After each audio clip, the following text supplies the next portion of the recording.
Assalamualaikum warahmatullahi wabarakatuh. Perkenalkan, nama saya Nisa Prianda dengan NIM 2010301047. Jadi pada video kali ini saya akan melakukan pemeriksaan tentang down score, upguard score, dan juga pemeriksaan refleks. Kemudian pada video kali ini juga saya akan menjelaskan tentang intervensi fisioterapi tanpa menggunakan inkubator. Oke, jadi yang pertama di sini saya akan menjelaskan tentang Downer score. Itu bertujuan untuk menilai ancaman atau terjadinya distress respirasi itu secara klinis pada neonatus. Pada Downer score sendiri itu terdapat ada nilai 0, 1, dan 2. Untuk frekuensi pada pernafasannya sendiri, untuk nilai 0 itu kurang dari 60 kali per menit. Kemudian untuk frekuensi pada nilai 1 itu ada di 60 sampai 80 kali per menit. Kemudian nilai 2 itu pada lebih dari 80 sampai 80 kali per menit. Kemudian ada selanjutnya ada cyanosis, itu untuk nilai 0 itu tidak ada.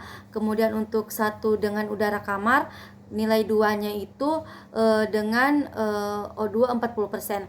Kemudian ada retraksi yang dimana nilai 0-nya itu tidak ada, kemudian nilai 1-nya itu ringan, kemudian nilai 2-nya itu sedang berat. Kemudian ada merintih, untuk nilai 0-nya itu tidak ada, nilai 1-nya itu terdengar dengan stetoskop, kemudian nilai 2-nya itu terdengar tanpa stetoskop. Kemudian yang terakhir ada air entry, itu nilai 0-nya itu jelas, nilai 2-nya nilai 1-nya itu lemah atau lambat, kemudian nilai 2-nya itu tidak ada suara masuk. Maksud saya tidak ada udara masuk. Oke, jadi untuk pemeriksaan yang kedua itu ada upguard score yang dimana bertujuan untuk menilai kondisi kesehatan pada bayi. Untuk nilai untuk A sendiri adalah appearance atau warna kulit, kemudian P itu pulse atau detak jantung, kemudian G itu ada grimace atau refleks, kemudian A activity atau tonus otot, kemudian yang terakhir itu ada R atau respiration atau juga biasa disebut dengan usaha bernafas. Untuk nilainya sendiri itu ada 3, ada nilai 0, 1, dan 2. Kemudian untuk pada appearance atau warna kulit itu untuk nilai 0-nya itu seluruh tubuh biru atau pucat. Untuk nilai 1-nya itu tubuh kemerahan, kemudian ekstremitasnya itu kebiruan. Kemudian untuk yang nilai 2-nya itu seluruh badan kemerahan. Kemudian pada pulse atau detak jantung itu untuk nilai 0-nya itu tidak ada. Kemudian nilai 1-nya kurang dari 100 kali per menit. Nilai 2-nya lebih dari 100 kali per menit. Kemudian ada grimace atau yang biasa disebut dengan refleks. Untuk nilai 0-nya itu tidak ada. Kemudian nilai 1-nya itu gerakannya itu sedikit, dan yang kedua itu reaksinya itu melawan. Kemudian itu ada activity atau tonus otot, itu untuk nilai 0-nya itu lumpuh, nilai 1-nya ekstremitas fleksi sedikit, kemudian untuk nilai 2-nya itu gerakan aktif. Kemudian ada R atau respiration atau juga biasa disebut dengan usaha bernafas. Untuk nilai 0-nya itu tidak ada. Kemudian nilai 1-nya itu lambat, dan nilai 2-nya itu menangis kuat. Kemudian yang selanjutnya ada pemeriksaan refleks, yang dimana yang pertama itu saya menggunakan refleks shaking. Itu tangan terapis itu diletakkan di dalam mulut pasien seperti ini. Kemudian nanti untuk refleksnya sendiri, pasien itu akan menjilat tangan terapis. Kemudian yang kedua ada grass refleks, di mana terapis itu akan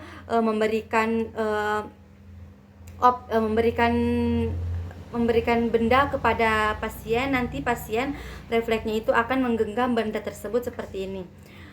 Kemudian yang selanjutnya ada Babinski, yang dimana posisi pasien itu terlentang. Kemudian terapis itu akan memberikan sedikit goresan kepada telapak kaki pasien. Kemudian nanti itu untuk refleksnya dari pasien itu akan membuka jari-jarinya seperti ini. Untuk penggoresannya sendiri kita lakukan secara halus seperti ini, dan refleks bayinya itu akan membuka jari seperti ini. Oke, jadi untuk intervensinya itu kita di sini menggunakan 2 kain. kain pertama untuk diletakkan di atas kepala pasien dan melingkari sampai ke kaki pasien seperti ini. Kemudian kain satunya lagi diletakkan di kaki pasien, contohnya seperti ini, yang bertujuan untuk melatih positioning pada pasien. Nah, untuk yang kedua, posisi kain pertama itu masih sama, sedangkan kain kedua itu diletakkan di tengah kaki pasien sampai ke pusatnya pasien seperti ini. Kemudian yang sisa kain tersebut kita letakkan di sela-sela tangan kiri pasien seperti ini. Oke, kemudian satu tangannya lagi diletakkan di samping kepala seperti ini.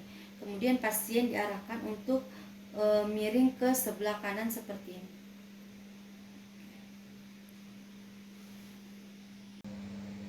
Baik, sekian video sedikit penjelasan dari saya. Lebih dan kurangnya saya mohon maaf. Saya akhiri. Assalamualaikum warahmatullahi wabarakatuh.